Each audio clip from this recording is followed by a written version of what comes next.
Hello, everyone, and welcome to the Disability Law Q&A. This is our first session of 2024. Welcome. Happy New Year to everyone listening or tuning in. My name is Martin Willemse, and I am a partner at the firm of Samfiru, Tumarkin, LLP, and the Western Canada Disability Practice Leader. Thank you for questions being sent in. We've got a lot going on. A lot of messages coming in. You're welcome to join us through social media, Facebook, Twitter, or X, as I suppose it is called these days, YouTube, etc. You can go to disability. You can ask our questions live. Any disability questions, and I'll respond as best as I'm able. So the first question, I was going to do an intro on mental health claims, but let's go to the first question. I'll get back to that. The first question is from Khalid. I'm on disability right now. I have contact union to ask what's going to happen after 2 years. Union said termination, and I asked for severance pay. I suppose the person is asking, asked for severance pay, and the union said no. So this seems to be a hybrid type of question. Remember, at our firm, we also handle employment matters. Quite often, we cannot represent unionized employees, but there is a part of this is a employment question. But let me address the LTD question. So you're on disability as we speak, and you've contacted the union and they said you will be terminated. I'm not sure if that's actually the case. Let's speak about the disability claim itself. The vast majority of policies will have two different definitions. So you're asking your union what will happen after 2 years if you still remain disabled. If your policy is or has the wording that most policies, group policies have, then after 2 years, sometimes it's 1 year, but for the majority of them, it's 2 years. The definition for total disability changes. Then you have to prove that you cannot perform the essential duties of any other occupation based on your transferable skill sets. In other words, based on your education, your training, and your experience, and something that would be commensurate to your pre-disability employment. What that means is if there's a job out there that you can do for which you have the transferable skills, that would pay you roughly the same amount as your LTD benefit, and that you can perform for any employer. It's not limited to your own employer, it's any employer. And if you can do it even on a part-time basis, even from the setting of your home, then you likely won't qualify for ongoing LTD benefits. But many people get denied at this juncture. So it really is important to see your doctor on an extremely regular basis. Make sure that your doctor understands what your restrictions and limitations are. And as that timeline approaches the end of the 2 years, make sure that you and your doctor are on the same page. If you are still saying that you cannot work, does your doctor agree with you? Will your doctor support you in that position? And if so, get ready, because they will likely assess it. They may do something called this transferable skills analysis to see what qualifications you may have that would allow you to work in another occupation. You may want to look at applying for CPP disability benefits, because the definition there is you must have a condition that is both severe and prolonged to the extent that it prevents you from engaging in any gainful occupation. I don't know whether your employer will terminate you at that point. That likely is something to take up with the union. But as we look at the LTD component, they cannot simply terminate you if your policy has an any occupation phase, which most of them do. Some do end after 2 years, but you want to look at the exact wording of your policy. And if you need assistance with that, by all means, you can reach out to our firm.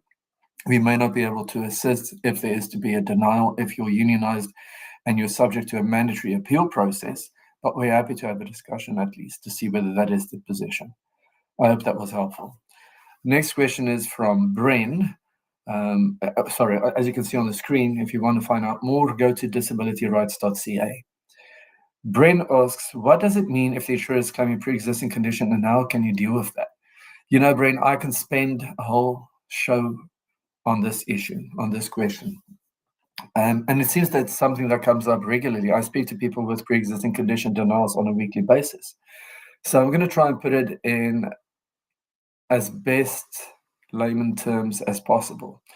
If I were to mention the phrase pre-existing condition, every person out there would think, okay, well, it's something that existed before. That's true to some extent, but when you're dealing with an LTD claim, a long-term disability claim, you have to look at what pre-existing condition means under the terms of your policy. Your policy is a contract.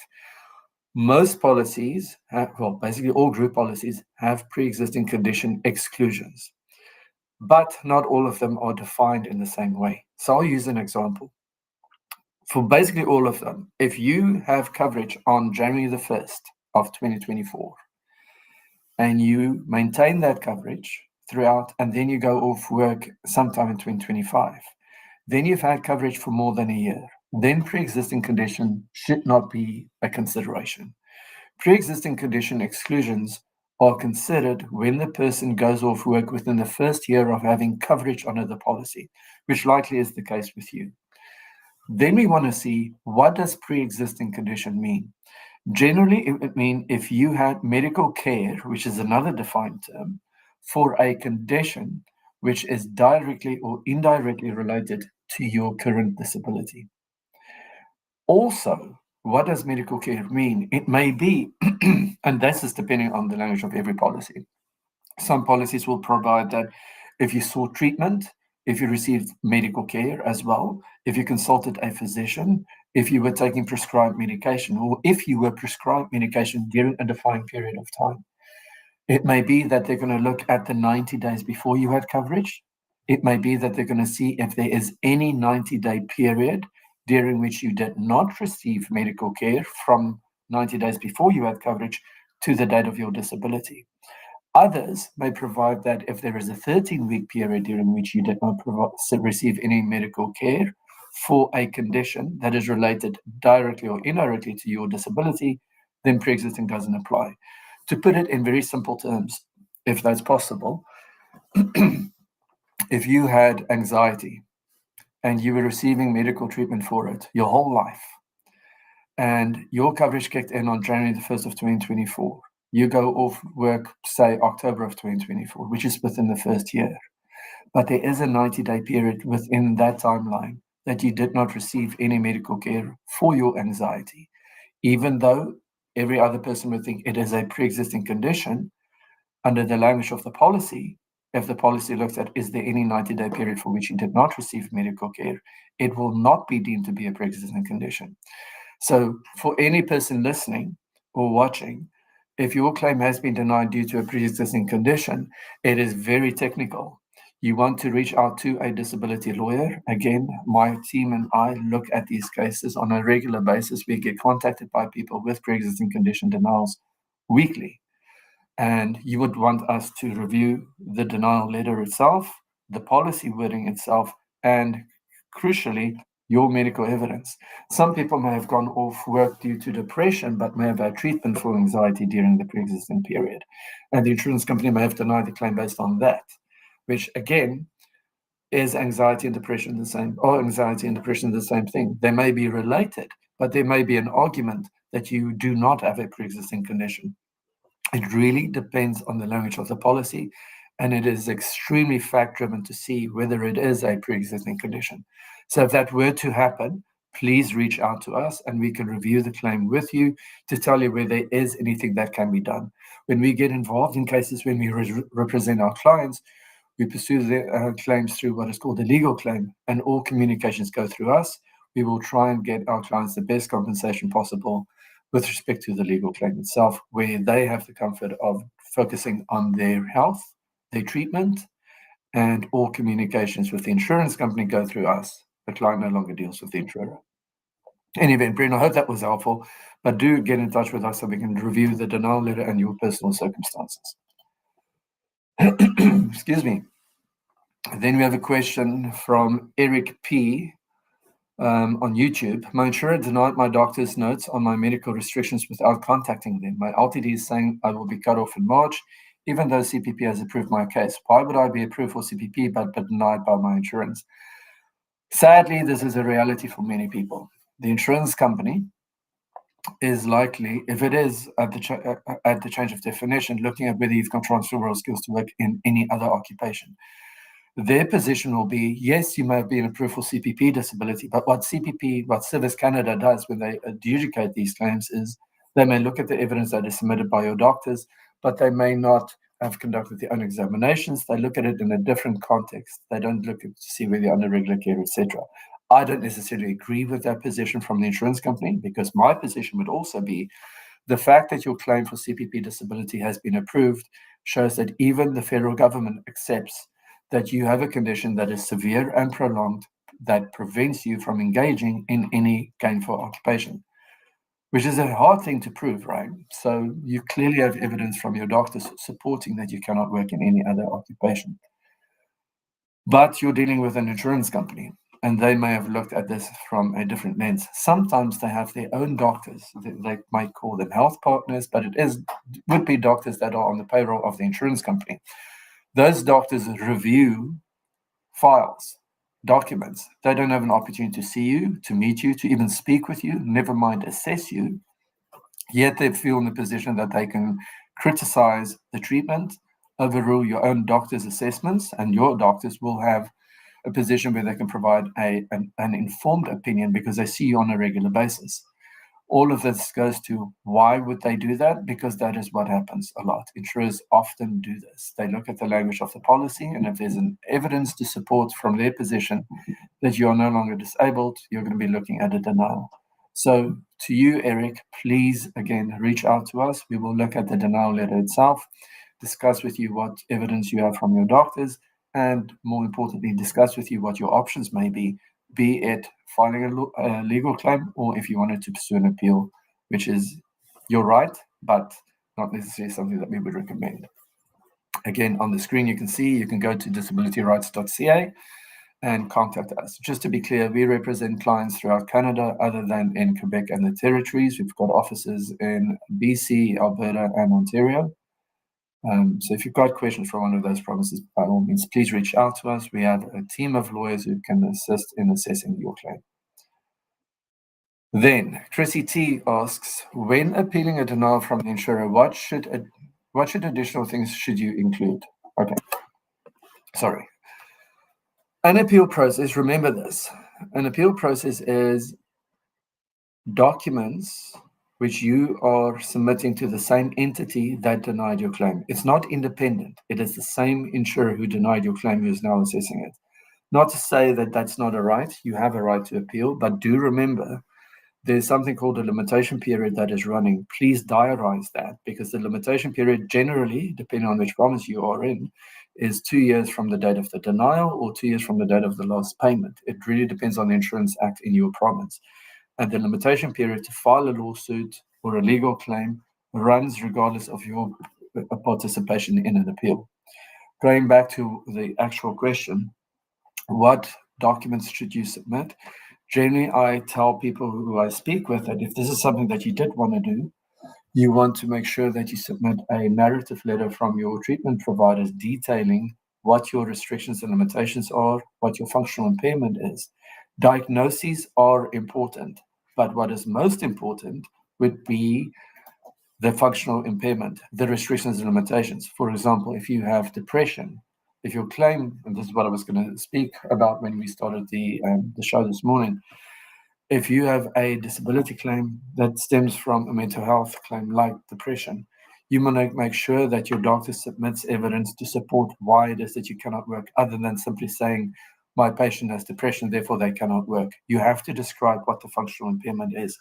Consider your occupational duties. If you work as a police officer and you've been diagnosed by a panic disorder or PTSD, how would your restrictions and limitations allow you to function in a workplace as a police officer? Likely it would not. So you want to detail what those restrictions and limitations are and how they impact your ability to work in your own occupation. If you decide to pursue the appeal, and you may want to reach out to us as well to just have a discussion as to what options are available to you other than the appeal, what the different outcomes may be, because with sometimes if people want to pursue a legal claim, they may be able to pursue some form of a lump sum, whereas with an appeal, your entitlement is a monthly benefit. But you're back in a relationship with the insurance company who can keep you on claim or cut you off again. They will continue to monitor your claim, and they may mandate that you participate in a RIA program that they provide for you, what it is that they choose. Not to say that that would happen, but these are the realities of being on claim with an insurance company. With a legal claim, it's quite different. So not to say that you have to pursue either of these. It is very, very fact specific and very individualized. I say this to everybody that I speak with. You have to make a decision that makes sense to you. For some people, it may make sense to do the appeal, but for most, they choose to pursue a legal claim. If the appeal is unsuccessful, you can still pursue a legal claim at that time, but make sure that you monitor the limitation period within which you can file a legal claim. Hope that was helpful. Then there's a question from Arnold. I'm in the process of applying for LTD. I have coverage through work, but I also have private insurance that I have coverage through as well. How does receiving LTD from two insurance companies work? Would I be able to have 100% of my income covered between the two plans? Good question. Difficult question, though, because it's not the fact that you're being overcompensated. It may be the fact that you're uninsured. So the individual policy very likely will have language speaking about integration of benefits, and so will the private policy, the individual policy, and the group policy. So what am I saying? Both policies will likely have integration of benefit language in them. What that would be, I don't know. It depends on the language of your particular policy. But will you be receiving 100% on both? It's unlikely, because it may be that you would possibly be making more money going on disability than if you were working, and that is not the focus of LTD. So it depends on the language. We're happy to have a discussion with you. If you did apply, the insurance companies will likely know that you have applied, possibly in communication with each other. So if there is an integration, which there likely will be, the insurance company will likely advise you how that works. Some group policies will provide specific things that are called offsets, like CPP disability and workers' compensation. That's not private insurance. Then there's something called the 85% all source max, which is a different calculation, which really means that if you add all the sources of income, they cannot total more than 85% of your pre-disability income. So there are certain calculations that are applied to reduce the LTD benefit further, considering the excess of the 85%. I know it sounds extremely technical, but it really depends on the language of your policy and how much that private insurance is. Kathy McInnes Contagianis, I hope I was pronouncing that correct. What are the steps that client will have to go through once a case is started? I'm not sure whether that means once a legal claim is started. If a legal claim is started, the focus for the client is to continue to focus on their treatment and to see the doctor on a very regular basis, because that's a requirement under the policy. So once a legal claim is started, you will not be dealing with the insurance company anymore. What are the steps required? Your participation in the legal claim is fairly limited. It may be that the insurance company would want you to attend a questioning or an examination for discovery or a deposition. These are different words for the same thing, really, where the lawyers would ask you questions under oath in the presence of your lawyer. Questions regarding your disability, your treatment, your doctor's visits, your education, your training, your experience, your activities of daily living, etc. Other than that, all communications go through the lawyer. You're not dealing directly with the insurance company. You may participate in a process called an appeal, a mediation, not an appeal, a mediation, where the vast majority of these cases do get resolved. At a mediation, it would be your lawyer representing you and trying to negotiate some form of a settlement with the insurance company. I hope that was of assistance, and I'm hoping that I understood that question correctly. If not, by all means, let me know. Khalid, thank you for your answer. The second question is, if my doctor said no return to work or any occupation, and insurance doctor assessment from LTD said I can work, can stop the payment based? I assume the question is, can they stop the payment based on their doctor? Now, there's a difference. It's an interesting question. When you say, can they do this because your doctor says you cannot work and their doctor says you can, they can do anything because they're the ones who make the decision. The question is the decision that they've made correct? And remember, I know you're unionized, so it really depends on what the collective bargaining agreement provides for, because if you can pursue a legal claim, that's something that you would want to consider. If you cannot, you may be subject to a mandatory appeal process, and that would be something that you really want to involve the union on so that they can assist you with that process. But if you're able to pursue a legal claim, and their doctor says you can return to work and your doctor says no, that may be an avenue to pursue that.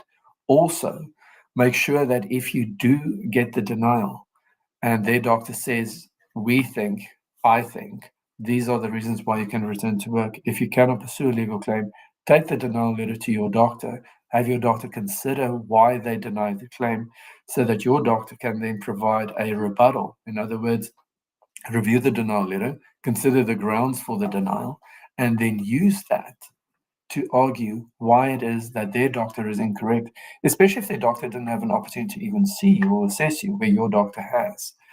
Then your doctor can comment on if it is they're denying you because they think your treatment is not appropriate or that they think that you can return to work in another occupation. Have your doctor comment on why that is incorrect. And hopefully that will allow you to get your claim reinstated if you are not able to pursue a legal claim. But contact our firm, see if it's something that we can assist with. Considering that you're unionized, we cannot help all unionized employees, but some we can. It really depends on the language of the collective bargaining agreement. Again, on the screen, go to disabilityrights.ca, where there's a wealth of information. Okay. Peter says, working for a company of around 100 employees, I'm off work on disability. I am off work on disability and work with approximately 100 employees. If I am off on disability and I have a doctor's note alone noting that I need accommodation, how can accommodation last? So, Peter, I'm not quite sure what this question is. So you're off on disability. You have a doctor's note, which I suppose says that you can return only if they allow accommodation. And how can an accommodation last? How long can an accommodation last? If that is the question. Look, there are two different things here. You're on disability. Your doctor is potentially allowing you to return to work on a gradual basis, but there must be accommodations put in place and modifications, I suppose. Then it is the employer who has to accommodate you. Some employers may say, well, we are not in a position to accommodate, although I believe that there is a duty to accommodate, which then opens the door for potentially a employment issue, potentially speaking to an employment lawyer. But looking at a disability claim, how long can an accommodations last? It depends on the policy. Look, the moment that you look at returning to work, the employer or the insurer is going to look at you returning to work on a more durable basis because the fact that you're trying to return to work indicates that there has been improvement in your condition, which hopefully will, from their perspective, allow them to terminate the claim based on a decision that you're able to return to work. So if you are returning to work, it's on a gradual basis. I've seen lots of gradual return to work plans mandated by insurance company, and it's generally 4 weeks, 6 weeks, potentially 8 weeks. I don't generally see them being much longer than that, where the insurance company is expecting you to gradually improve and increase your hours to a full-time position where they will deny your claim again, or will deny your claim. Now, what happens if you do return to work and you're unable to work? Make sure that if you do that, Peter, if you do go back to work and you are accommodated and you gradually increase your hours, make sure that you see your doctor very regularly during this period. It's crucial. This is a very crucial period to see the doctor. Because if you do say later on that while you're doing this gradual return to work, your condition worsened again, or your symptoms were aggravated by the fact of the work itself, you want to make sure that the doctor has noted it in his consult notes. Because if you do go off again and you ask the insurance company to reinstate your benefits or to start paying full benefits again, you want to rely on your doctor's opinion to support you on that. And the only way the doctor can do that is if you were seeing the doctor during that process and reporting to the doctor any worsening in your condition. I hope that was helpful. You're welcome, Kathy. Kathy says, thank you. Did a great explaining the process and set my name perfectly. Well, thank you. We tried to please. Okay. Then there's a question from M. Sims. This came through YouTube. I've just started the process of going on LTD. While I have been off on unpaid leave, my company was purchased and is in the process of changing medical insurance providers. I'm now being bounced between these companies as neither seem to want to honor my claim. What should I do? Well, one of them should. First thing you should do, speak to your human resources department. Ask them Who is the responsible LTD insurance company? There can only be one. The claim vested when you went off work. So if you go off work on December the 10th of 2023, and that was with when insurance company X was the insurer, the responsible insurer, and on January the 1st, your employer changed providers that they now have a new disability insurer, it is not the new disability insurer's responsibility. It is the responsibility of the insurance company who was the active insurer when your claim vested, in other words, when you went off work. So it's simple in that context. There's a start date and an end date. The end date for the current insurance company is when they stop being the insurer. All claims prior to that date lie with them. If you went off work in January the 2nd and the new insurance company took over January the 1st, then your claim lies with the new insurer. So I'm hoping that is of assistance, but speak to the human resources. You don't want to be caught in this trap. I've seen it before, where the new insurance company may say, if it ultimately turns out that it is their claim, that you have submitted the claim too late. So your human resources has to assist you with this. Apply to the correct insurer. Hopefully that's of assistance. If not, by all means, let us know, and we can look at what the actual facts are and give you our opinion. Wendy says, I found out that the ED of the organization I work for shared some of my private personal information with a coworker. I filed a complaint to the board about the ED, and I feel that I could lose my position. You may want to have a discussion with an employment lawyer about this. There may also be some other lawyer who could get involved with the breach of privacy issues, not necessarily a disability claim question. So I do recommend that you reach out to our team and have a discussion with one of the employment lawyers, at least with our intake team, whether this is something that we can assist with on the employment side of things. We've got a few more minutes. A question on Facebook from Muriel. My insurer is asking me to attend an IME, which is an independent medical examination, after my doctor said I'd be able to return to work in 2 years. I'm not sure what to expect. Is there anything I should be prepared for? The IME, the independent medical examination, is going to be an assessment done through a doctor retained by the insurance company, who's not employed, but is paid by the insurer, to do an assessment of your capacity. If it is at the end of the 2 years, that doctor is going to assess whether you're able to work in any other occupation based on your transferable skills within your restrictions and limitations for any employer in any setting. That would pay you roughly the same as the LTD benefit amount. I know it's a mouthful, but all of these are things that should be considered before you can be considered to be no longer totally disabled. The interesting thing here is that your doctor says, if I understand this correctly, that your doctor says you're able to return to work.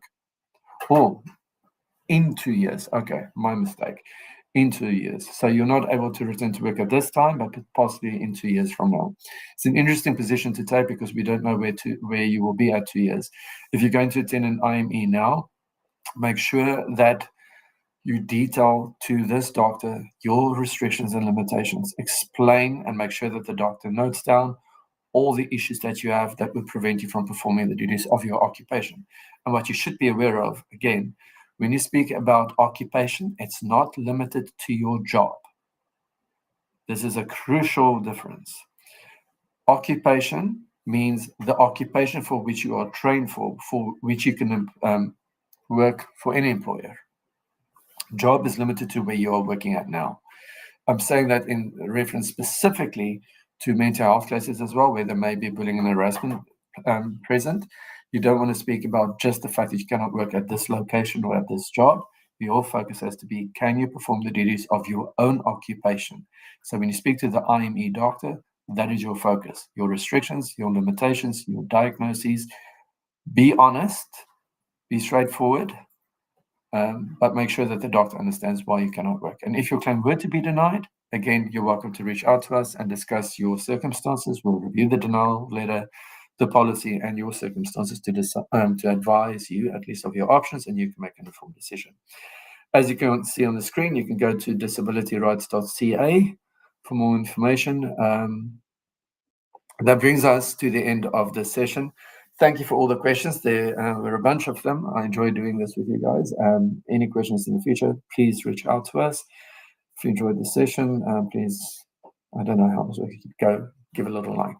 The next one will be with Sandy Chen, one of the senior associates at our firm who does employment law, and he will get a session on employment Q&A.